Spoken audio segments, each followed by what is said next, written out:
Hello बच्चों, let's read the question. The question is, in an hydrogen atom, the difference in the energy of the electron in n equals to 2 and n equals to 3 orbit is E. ठीक है, energy में जो difference है 2 और 3 की energy में वो हमारा E हमें गिवन है.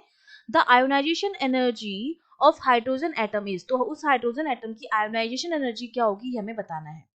तो देखो की कॉन्सेप्ट में सबसे पहली चीज जो हमें पता होनी चाहिए वो हमें पता होना चाहिए आयोनाइजेशन एनर्जी क्या होती है. आयोनाइजेशन एनर्जी होती है किसी भी ऑर्बिट से, जो हमारा आउटर मोस्ट ऑर्बिट होता है, ग्राउंड स्टेट जो होता है हमारा, ग्राउंड स्टेट से किसी भी इलेक्ट्रॉन को इनफाइनाइट तक ले जाने के लिए जो एनर्जी रिक्वायर्ड होती है, रिक्वायर्ड एनर्जी जो होती है वो हमारी आयोनाइजेशन एनर्जी होती है. ठीक है, इसका मतलब अगर मैं आयोनाइजेशन एनर्जी लिखना चाहूँ तो मेरी आयोनाइजेशन एनर्जी का जो मैग्नीट्यूड हो जाएगा वो क्या होगा, इनफाइनाइट तक लेके जा रहे हैं तो फाइनल हमारा हो गया इनफाइनाइट, ये फाइनल पोजीशन हो गई, ये इनिशियल हो गई. ठीक है, तो ई इनफाइनाइट माइनस E1, क्योंकि ग्राउंड स्टेट के लिए एन जो होता है वो 1 के बराबर होता है. ठीक है, और इनफाइनाइट पर हम जो एनर्जी मानते हैं वो 0 मानते हैं, तो 0 माइनस जो E1 होता है वही मेरा क्या होता है, आयोनाइजेशन एनर्जी होती है. ठीक है, अब हाइड्रोजन एटम के लिए इनफाइनाइट पर हम एनर्जी मानते हैं 0. उसके बाद जैसे ये मेरे पास ऑर्बिट है और ये इलेक्ट्रॉन है, जैसे ये इनफाइनाइट से इसके पास आता जाएगा न्यूक्लियस के, तो देखो न्यूक्लियस में क्या होता है, न्यूट्रॉन और प्रोटॉन. न्यूट्रॉन तो न्यूट्रल होता है, प्रोटॉन होता है पॉजिटिव. तो इलेक्ट्रॉन और प्रोटॉन के बीच में लगता है इलेक्ट्रोस्टैटिक फोर्स. जैसे जैसे इनके बीच की डिस्टेंस कम होती जाती है, जो फोर्स होता है हमारा वो क्या होता जाता है, वो बढ़ता जाएगा. जैसे जैसे पास आता जाएगा, अट्रैक्शन जो फोर्स, इलेक्ट्रोस्टैटिक अट्रैक्शन फोर्स बढ़ता जाता है, और इनकी जो एनर्जी होती है वो डिक्रीज होती जाती है. और डिक्रीज होती जाएगी तो उसको हम किस में लेंगे, नेगेटिव में लेंगे, क्योंकि इनफाइनाइट पर हमने वो एनर्जी को 0 मान लिया था. तो 0 से जब डिक्रीज होगी एनर्जी मतलब वो नेगेटिव में होगी.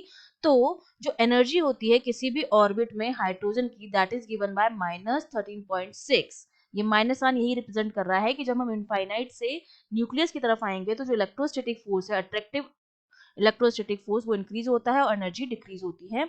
-13.6 Z square upon n square, जहां पर एन जो है वो नंबर ऑफ ऑर्बिट है और जेड जो है वो आपका एटॉमिक नंबर है. हाइड्रोजन के लिए एटॉमिक नंबर जो होता है वो होता है 1. तो बेसिकली ये एनर्जी हमारी हो जाती है -13.6 upon n square electron volt के बराबर. ठीक है, अब हमें एनर्जी में जो डिफरेंस है वो हमें किस किस के बीच में दिया है, 2 से 3 के बीच में.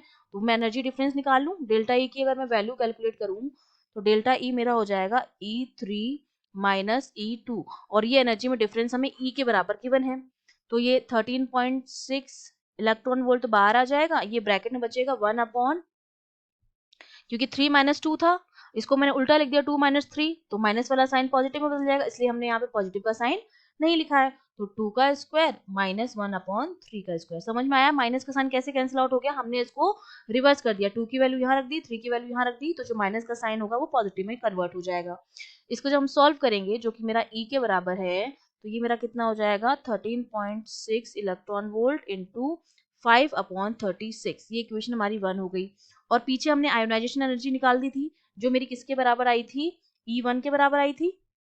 आयोनाइजेशन एनर्जी जो आई थी हमारे पास वो E1 के बराबर आई थी. यहाँ पर ये देखिए 0 माइनस E1, और 1 के लिए अगर मैं यहाँ पर वैल्यू लिखूँ माइनस ऑफ -13.6 अपॉन 1 का स्क्वायर, तो ये बेसिकली आयोनाइजेशन एनर्जी जो होती है वो किसके बराबर है, 13.6 इलेक्ट्रॉन वोल्ट के बराबर है. ये इक्वेशन 2 है. तो यहाँ पर मैं 13.6 की जगह ये आयोनाइजेशन लिख सकती हूँ इक्वेशन 1 में. तो ये मेरे पास क्या आ जाएगा, E equals to E ionization into 5 upon 36. तो यहाँ से आयोनाइजेशन एनर्जी जो आ जाएगी वो हो जाएगी 36 अपॉन 5 E के बराबर, एंड 36 अपॉन 5 इज 7.2 E. ये हमारे पास क्या आ गई है, आयोनाइजेशन एनर्जी आ गई है E की फॉर्म में. That means B option is correct. I hope you understood well. All the best.